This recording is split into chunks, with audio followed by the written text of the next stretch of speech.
Hey yo, peace. I'm Xopher with xoccxi. So I didn't do a normal video intro right now, so I hope you guys stick around with me to the end of the project. I decided to build a spice rack for my wife. We were talking about it. I ran out, got the wood. I was looking around at videos on the internet about building spice racks, about building garage shelves, and I was like, how about I just combine the ideas and just put up a spice rack?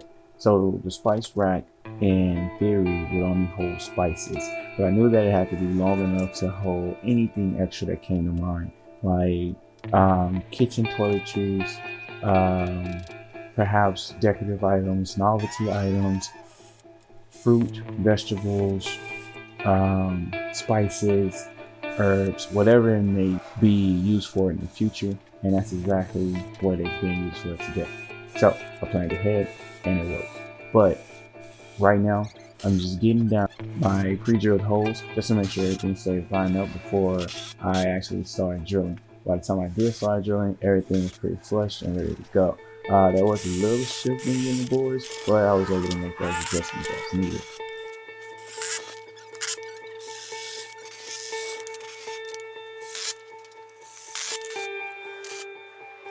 I do have the double V-wall clamps working, just because at first I didn't have the extended clamps, so I had to go ahead and invest in those. We all got to start somewhere, right?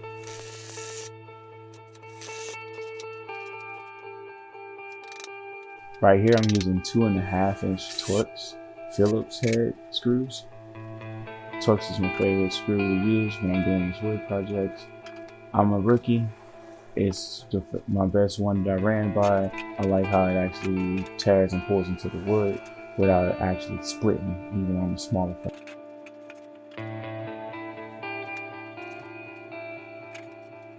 Right now I'm just spacing it. You want to make sure that everything aligns properly for the tops. Everything was pretty decent, so I decided to go ahead with the glue up.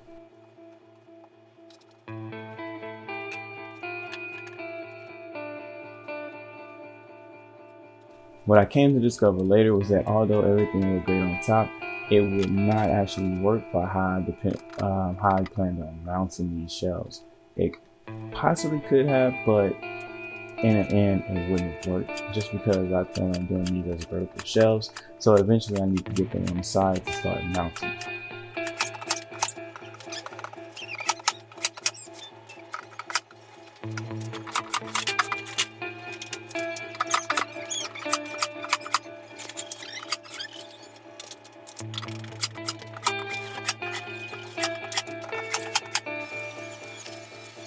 And right there, you see where these edges were pretty much over the shelf.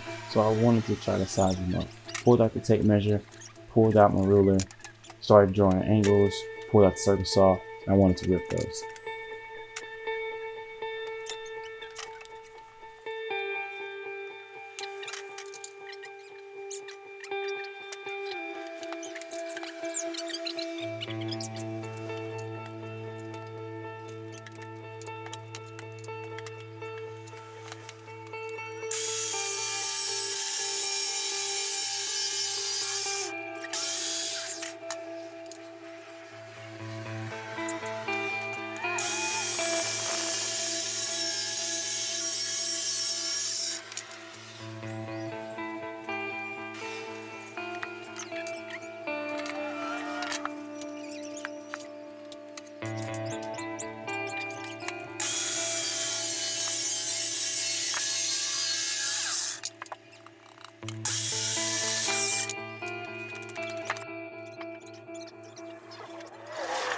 I lost the footage of when I was staining these.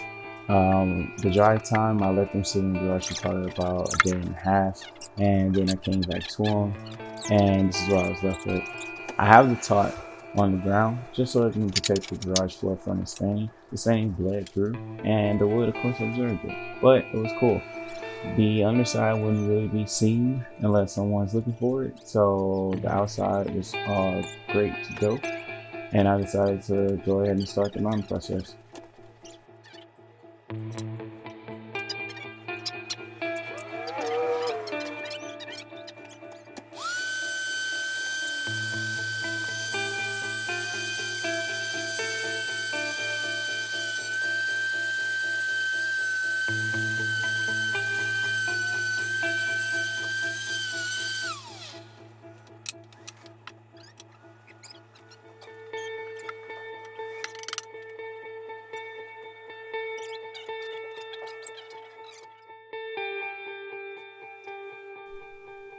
Got everything lined up.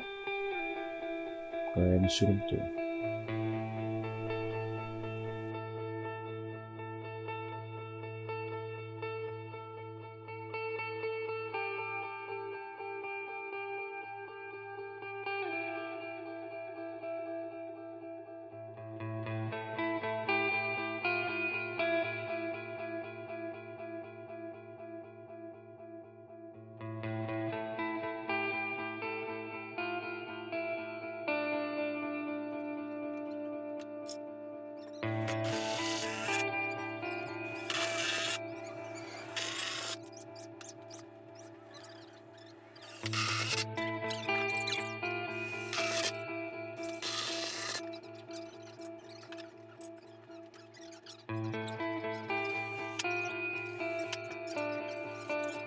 Now as we begin laying out the project and I got this far, everything's pretty much done.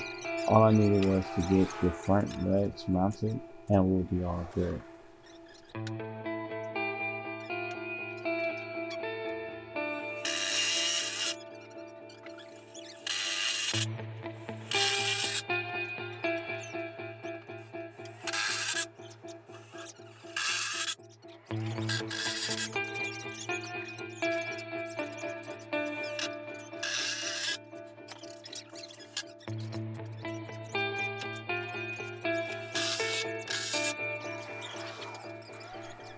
I was ready to bring the shelf into the house.